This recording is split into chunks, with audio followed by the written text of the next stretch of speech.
Bienvenue sur Africa 24 dans cette nouvelle édition du Morning News. Au sommaire de l'actualité, inculpé dans une affaire de fraude douanière, le député béninois Mohamed Atao Inouho a été présenté au juge ce 12 juin 2018. À l'issue de l'audience, le procès a été renvoyé au 24 juillet. La circulation illicite de 10 millions d'armes légères serait responsable de 20 000 pertes en vies humaines depuis 10 ans en Afrique centrale. Yaoundé, la capitale du Cameroun, abrite depuis le 11 juin la conférence internationale sur la lutte contre le trafic des armes légères. Et puis les maires francophones face aux nouveaux enjeux des communes réunies dans la capitale congolaise Brazzaville, ils tentent de mettre en œuvre le pacte de Milan sur la politique alimentaire urbaine. Absent à la première audience du 8 mai, le député béninois était devant les juges ce 12 juin. Mohamed Atao est jugé en flagrant délit pour importation de produits prohibés en contrebande. C'est la suite de l'affaire des faux médicaments. L'audience est renvoyée au 24 juillet 2018. Les précisions de notre correspondant Lefty Ouno, commentées par Deogracias Podo. Au Bénin, le député Mohamed Atao Inouho retourne en maison carcérale. Le parlementaire a comparu ce mardi 12 juin 2018 au tribunal de Cotonou. Après plusieurs heures de débat entre le juge, les avocats de la défense et le directeur des enquêtes de la douane, le juge des flagrants délits a décidé du report du procès au 24 juillet 2018. L'élu de la 15e circonscription électorale était placé sous mandat de dépôt pour fraude fiscale, notamment douanière, dans l'affaire dite de faux médicaments.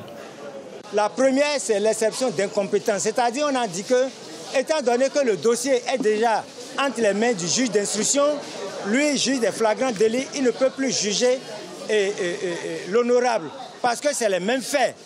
Tout ça tourne toujours autour des médicaments. Même si aujourd'hui, les avocats du gouvernement, les avocats de la partie civile disent que non, que c'est une autre infraction, c'est l'infraction douanière. Mais une infraction douanière, c'est lié aux médicaments. Ce n'est pas lié à l'importation de cailloux ou bien de granit, de choses de la Norvège. Le collectif des avocats de la défense a soulevé deux exceptions au cours de l'audience. Il s'agit de l'exception d'incompétence et celle de la nullité de la procédure. Le juge a décidé de joindre les exceptions au fond du dossier. Nous souhaitons l'impartialité des juges dans cette affaire, que le droit soit réellement dit dans la procédure. Dieu a le dernier mot. Il est après tout le juge suprême. On se pose plusieurs questions, notamment sur les décisions de justice. Que la justice délibère afin qu'on sache ce qu'il en est du sort du député. Mais nous remarquons tous que notre démocratie a pris plusieurs coups depuis l'avènement de la rupture. Le collectif des avocats du parlementaire estime que leur client est victime d'un acharnement procédural. Le dossier de l'honorable, pendant devant le juge d'instruction, a été ramené en flagrant délit par le procureur. Pour rappel, l'immunité parlementaire du député Mohamed Taoufik Inouho n'a pas encore été levée. Environ 20 000 personnes ont été tuées en 10 ans à cause des armes légères et de petit calibre en Afrique centrale. Pour lutter contre ce phénomène, les pays de la région se sont donné rendez-vous dans la capitale camerounaise Yaoundé. Objectif, faire avancer la matérialisation des mesures d'endiguement de la prolifération de ces armes, notamment celles aux mains de groupes armés. Les précisions de Nelly Claude Bessa. La première conférence des États partis à la Convention de Kinshasa, ouverte ce 11 juin à Yaoundé, présente le bilan de l'impact de la prolifération d'armes légères. Ivor Richard Fung, secrétaire général de la conférence, a fait état de près de 20 000 victimes liées au trafic associé à la circulation illicite de ces armes en Afrique centrale au cours des 10 dernières années. En vigueur depuis le 8 mars 2017, la Convention de Kinshasa milite pour le contrôle des armes légères et de petit calibre.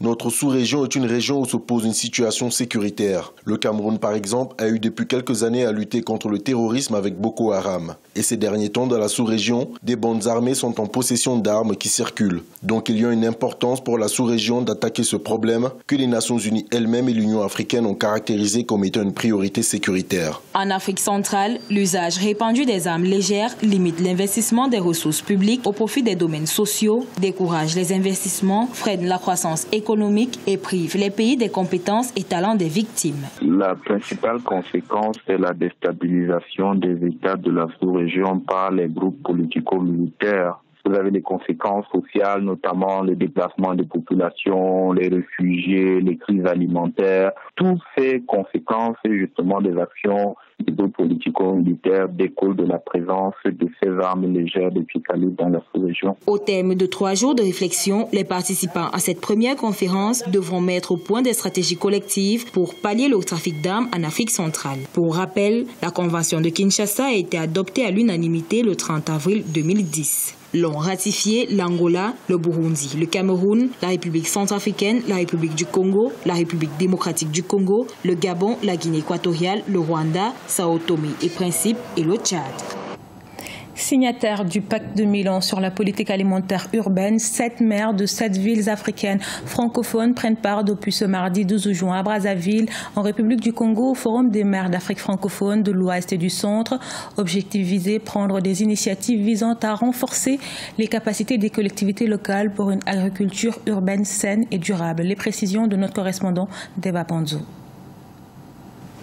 Les maires de Brazzaville, ville haute, de Douala, Dakar, Bobo-Dioulasso, Abidjan, N'Djamena, Niamey, Nouakchott, Yaoundé et le représentant du maire de Praia prennent part au Forum des maires des villes d'Afrique francophone, signataires du pacte de politique alimentaire de Milan du 12 au 14 juin 2018 à Brazzaville. Ceux-ci ont vu de développer les activités agricoles urbaines et périurbaines et améliorer la sécurité alimentaire et nutritionnelle des citadins. Brazzaville compte sur son partenariat avec le ministère de l'Agriculture pour mettre en place sa politique agricole urbaine. Nous allons mettre en place une politique pour que les populations s'approprient de cette nouvelle pratique d'agriculture. Tous ceux qui ont des parcelles ou des espaces cultivables, nous allons leur apporter le nécessaire, les semences pour ceux qui n'en ont pas et aussi des techniciens pour les encadrer. Plusieurs villes d'Afrique francophone manquent de réelles politiques destinées à la sécurité alimentaire. Une question qui a trouvé sa réponse dans le pacte de politique alimentaire urbaine de Milan, signé par plus de 100 villes du monde. Mais l'obstacle dans les différentes villes demeure le foncier. Le pacte de Milan aide les villes africaines à avoir des politiques alternatives, durables, pour permettre la consommation de produits agricoles pour toutes les populations des villes. Les contraintes, c'est le foncier, le manque d'espace agricole, c'est le changement climatique, parce que nous connaissons des périodes de sécheresse et des périodes pluvieuses d'inondation. Notons qu'une superficie d'1 mètre carré peut fournir 20 kg de nourriture par an. La sécurité alimentaire et la nutrition sont l'un des principaux défis auxquels les villes sont confrontées aujourd'hui. L'urbanisation rapide des villes africaines a un impact considérable sur les plans économiques, social, environnemental et culturel en Afrique. À la page sport, le trophée tant convoité de la FIFA a fini sa tournée mondiale. 91 villes sur 51 pays et 6 continents ont eu la chance de voir la Coupe du Monde. Parmi les pays visités figurent le Soudan et le Kenya, 2 pays qui ne sont pas qualifiés mais qui sont toutefois heureux d'avoir accueilli ce trophée. Solange Dubois. C'est le trophée le plus désiré. Le monde entier en rêve et chaque joueur en a rêvé au moins une fois dans sa vie. Le trophée de la Coupe du Monde de la FIFA. Cette récompense tant convoitée a fait le tour de plusieurs pays pour inaugurer le championnat de la Coupe du Monde 2018, parmi lesquels le Kenya. Même s'il n'a pas été qualifié pour la phase finale, il soutient les pays qui ont été sélectionnés et compte bien se rattraper dans les saisons à venir pour le tournoi de 2026. Pour la 3e fois, notre pays a été honoré par l'arrivée de ce magnifique trophée. Je tiens à dire au nom de tous les Kenyans que nous sommes vraiment reconnaissants. Cela renforce notre partenariat ainsi que l'amitié et leur contribution au développement du sport dans ce pays. Au total, ce sont 91 villes sur 51 pays et 6 continents qui ont eu la chance de voir la Coupe du Monde avant de revenir en Russie pour le mondial. Plusieurs pays ont ainsi pu découvrir ce trophée pour la première fois cette année. C'est le cas notamment du Soudan, éliminé au tour préliminaire. Il est très important. J'espère que le trophée sera un jour entre les mains du capitaine de l'équipe nationale soudanaise. J'espère que nous pourrons organiser la Coupe du Monde et gagner la Coupe ici, à Khartoum. Je suis très contente, c'est une belle journée. J'ai du mal à croire que j'ai réellement vu le trophée. J'espère qu'un jour, l'équipe féminine soudanaise pourra remporter la Coupe du Monde. La Coupe du Monde de la FIFA débute ce 14 juin 2018 en Russie. Pour rappel, seuls 5 pays issus du continent ont été qualifiés pour le mondial: le Nigeria, l'Égypte, le Sénégal, la Tunisie ainsi que le Maroc. Ce journal a été réalisé par l'ensemble de la rédaction. Merci pour votre fidélité. Dans un instant, une nouvelle édition de l'actualité sur Africa 24.